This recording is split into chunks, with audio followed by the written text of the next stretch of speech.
Male pattern baldness is a thing of the past. Keeps, an FDA-approved, high-quality, low-cost hair solution, has proven time and time again to help men keep their hair and their confidence. Hair loss stops with Keeps. For a special offer to get started, go to keeps.com/theotherside or click the link in the description. So hello everybody, my name is Gerald, I'm 28 years old, and my story started in 2016. I was going through leukemia problems, and from there, months prior to that, and even years, I would say so, I knew that I had the symptoms, I knew that I had something that was quite wrong because I would feel the pain and the night sweats and all of the symptoms that come with leukemia. So I remember one time, that was November 2016, I went over to the gym and I started working out. And I remember that I was feeling extremely weak and I said, I never felt this way before. This is something very off. And it got to the point that I got so weak that I went and trying to get some water at the gym. And as I was going to get the water, I completely fainted. Like everything went black. Well, few minutes passed by, I believe so. I don't know if it was seconds or a minute. And I woke up and I remember that the gym assistants, the manager, and the people that worked there, they woke me and they say, hey man, I saw you fainted. Is everything all right? And I said, I'm not sure. And from there on, I remember they gave me a Gatorade in order to get my energy back. And I went into the car and I went home. And then a few days passed by, like 2, 3 days. And that's where my left side, where I hit myself, had gotten very, very, very extremely swelled up due to the leukemia. And it got very purple and very bad. And over the day, like as days passed by, it got worse. So I had no choice but to go to the emergency room.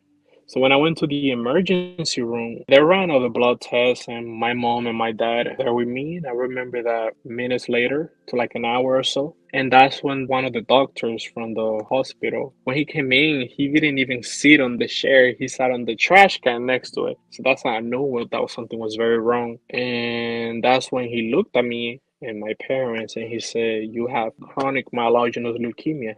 My mom and my dad start crying like, really bad. But I felt peace because I said it reassures me what I've been thinking I had throughout all these past months. So now I'm at peace, now I'm reassured. But my mom and my dad is there crying, thinking that I'm going to die. So that's when the doctor left and all the specialists and oncologists that specialize on cancer. And when he came back, he said, well, we went over and we did a deep analysis and we went through everything and we see that you are at the state which is chronic myelogenous leukemia that is very high. You have a lot of white blood cells, which means that you're at the risk of advancing to acute leukemia, which is the one that usually kills people, like it kills patients because it's very aggressive. I was 21 years old back in November 2016. It's very rare usually for a person my age to develop that, but it happened. So they say we have two choices for you right now. So the first choice is that we could give you the normal treatment for chronic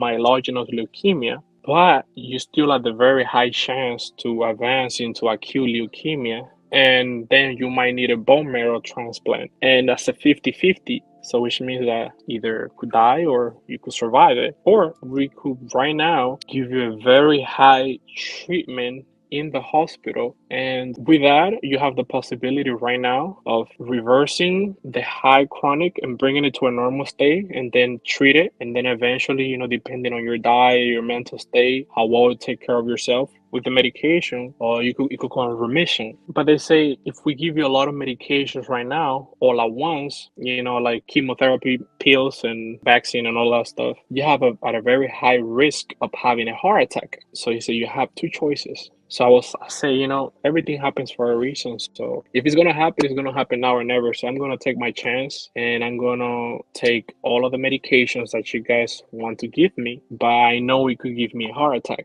So that's what happened exactly.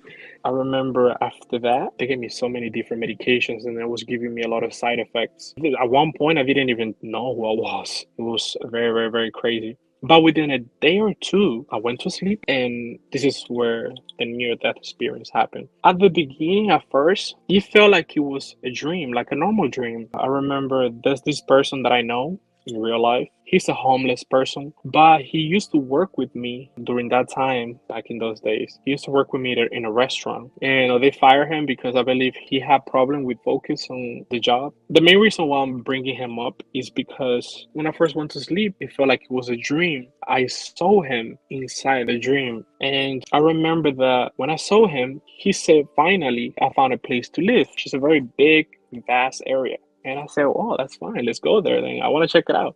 So I closed my eyes and I opened and I was in front of the place. So when we got inside, it was at the front, in the entrance of the place, which means that it was like at the entrance. We didn't go inside yet, but we were right at the entrance. And me and him sat down, and I don't remember what we were talking about. But I remember as me and him were talking, the place started getting smaller and smaller and it's shrinking to the point that I can't breathe. In the dream, I can't breathe and it's hurting my chest a lot. Well, what's happening is that in real life, I'm having a heart attack and it's reflecting in my dreams due to all of the medication that was given to me in the prior hours and days. And that's where it got so painful. It got to the moment that I said, I can't take it anymore. And that's where I died in real life. I died in the moment I said that. And he replied to me right in there. He said, "Yes, yes, yes, yes, you're right. So let's go inside." So that's when I felt the relief. He opens the door from the entrance into actually going inside of the place. And this is where I feel an incredible amount of peace. So when I go in, it's a place so big, so vast, it's huge. It stretches forever, forever. And it's like miles upon miles. It's this huge, it was nothing but white everywhere, everything was white. So we start walking in this place. And as we're walking, there was nothing in the place but just like a white hole, like that stretch very far.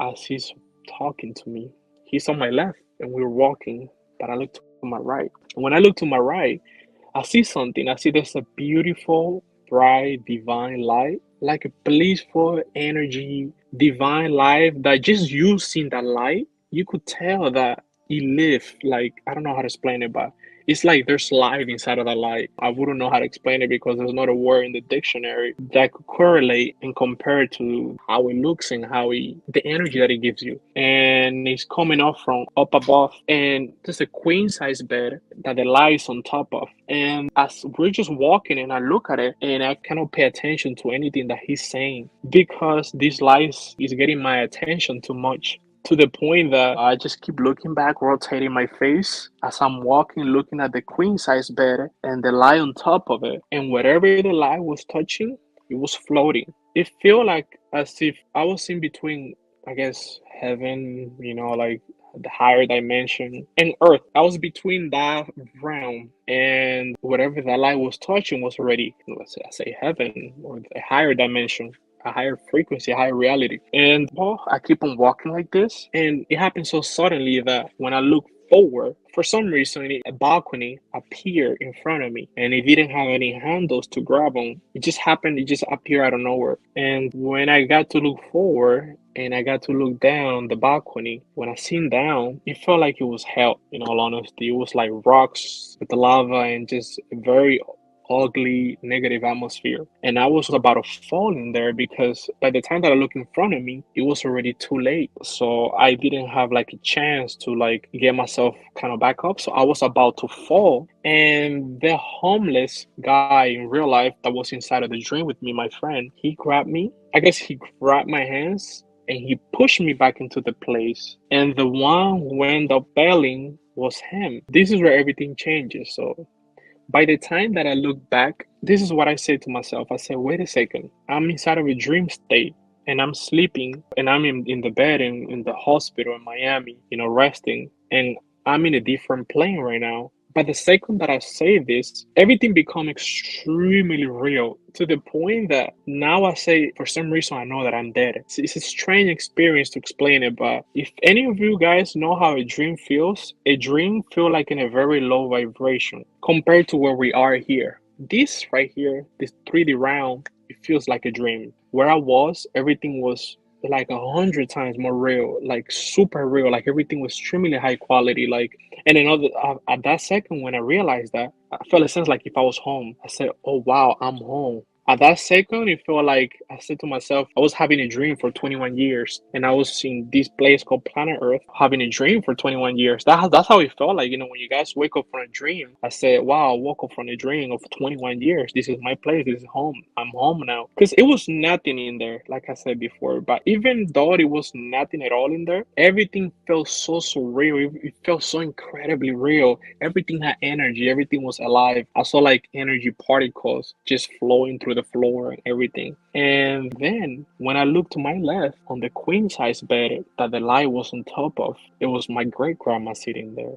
And she passed away on 2006. And back in those days, she was married to my great grandpa for about 60 years. They were together. As I got close to her, like she was in front of me, and she just sitting in the bed with a beautiful, divine, sparkly light on top of her in the queen size bed. If you guys see anybody, you could tell when they're happy, when they're worried, when they're sad. Just by me looking at her, I've never seen anybody in my life with such a peace flowing through her. Matter of fact, the peace that she was giving gave me peace. So I don't know why. From any question that I had in mind, the only question that came to my mind as I was looking at her was if great grandpa went to heaven. I don't know why I asked her that. I could ask her so many questions now that I think about it. I asked her if great grandpa went to heaven. And she just looked at me like strangely peaceful, but she was trying to understand what I was trying to say, or she was trying to give me an answer. I can't say much. And now that I think about, if a person passes away, dies, it's safe to say that you're not going to speak the same language that you used to speak when you were alive. You're going to transition and start speaking the universal language, which is, telepathically. Like you imagine something, and the soul that's next to you is going to automatically understand what you're thinking, imagining. And that's the easiest way to communicate. So I asked her the question if great grandpa went to heaven about 5 to 6, 7 times. And it seems like she was trying to understand. And instead of asking her the question again, I just imagine it like a picture in my mind. And I create this, question in my mind. And it's like she understood automatically what I was trying to ask her. And right at the second that she understood what I was trying to say, she looked at me and she smiled with the most peaceful, beautiful smile that you could probably see in anybody. And the light that was on top of her, I guess that she wanted to give me an answer back. Since I was still in the middle of the two rounds, I wouldn't be able to understand what she was trying to say. So what happened was that the answer that she gave me, I guess, I'm not sure if that's what it was, but the light that was on top of her came on top of me, as if she was trying to say the answer that yes, great grandpa went to heaven. And when the light touched me, it was the most insane, incredible feeling that I've ever felt in my life. There was a few things going on at the same time. So one thing that happened to me was that when the light touches me, I start floating a little bit. Like I start like this is the light touching me, and this is myself, and I start like floating up a little bit. And I start elevating. The more I elevate, the better I start feeling. You could put it this way, because there's not a word in the dictionary that could explain this. If you could think about the most peaceful day you ever had in your whole life, if you could think about the most joyful day, the most blissful day, and you could think about, the best experience you have with a partner, you could think about the best music you ever listened to, the best like food you ever taste, the best smell of something you ever had, the least pain you ever felt in your body, and the least worry that you ever felt in your life. Combine that to like just an incredible serenity of just love. Just combine that with the most love you ever felt in your life, and you like just put that together like in one, and you multiply that times like 100. That's how it felt. That's how it felt. It's just nothing but love, bliss, joy, all of these things just swirl in my body combined together. And the more that I elevate, the better it intensifies, like you just keep intensifying. So I felt like I was more at home, and everything became even more real. Everything that I saw around me had the most tiny little details of everything. I felt like I was connected with everything. I knew everything. I knew everything about everything. If I had any question about anything, when I was there, I knew it. And I knew for sure. Something reassured me that I knew it. Everything happened so fast. I could have asked if there was life out there in another planet, I wouldn't know it. I wouldn't know already. I could ask if there's mermaid or if anything, anything, I would have known it. And like the limitations were there was no limit to the things that I knew. Because if at that time it felt like I've always been part of the universe, that I am and that I always will. But at the same time, it felt like there's no time when I was there. Like time doesn't exist at all. So it felt like whatever was happening in the past, in the present, and now was all happening at once. I try to look up to see where that beautiful divine light that's bringing me so much is coming from. And also at the same time, as all of this is happening, I'm begging, I'm saying, please, please, please, please don't take me back to Earth. Because imagine from days before feeling like my bones were literally breaking apart from the inflammation that I had, night sweats, feeling horrible, to feeling so amazing. And the thing is that when I was there too, something gave me a sense of reassurance that everything is going to be fine, your family is going to be fine, and eventually they're going to be here too. So don't worry, everything's always going to be fine. You're at the right moment, you're at the right time, you're at the perfect time. Everybody is at the perfect time, and everybody journeys at the perfect time.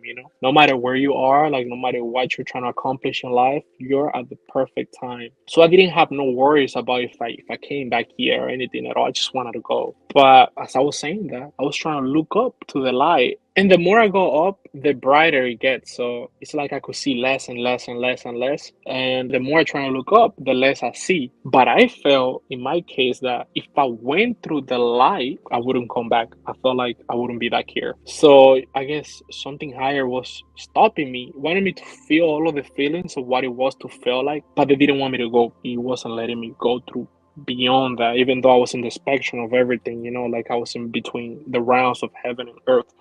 And I almost got to the reaching point of the top of the lie on top of me. It was a voice that came from above. This voice, it wasn't a male voice. It wasn't a female voice. It wasn't an animal voice. It was a voice that I never heard before. It was non-human, non-living voice. But it was magical. It was divine, loving, peaceful. And they say, it's not your time yet. As soon as the voice said that to me, that it's not your time, the millisecond he said that, I felt myself coming from the spectrum of this place where I was. I felt like it was heaven, but I was feeling it, but it wasn't earth neither. But I came out of there, and I remember when I came out of there, I went out of this place and went into like the universe. And I was going very fast, very, very extremely fast, like through all the galaxies. And next thing that I know is that I'm coming to planet Earth. And I'm going to planet Earth, to the US, to Florida, South Florida, to Miami, to Jackson Hospital, and finally, boom, I lay in my body. And this happened within seconds. Like, I was faster than light,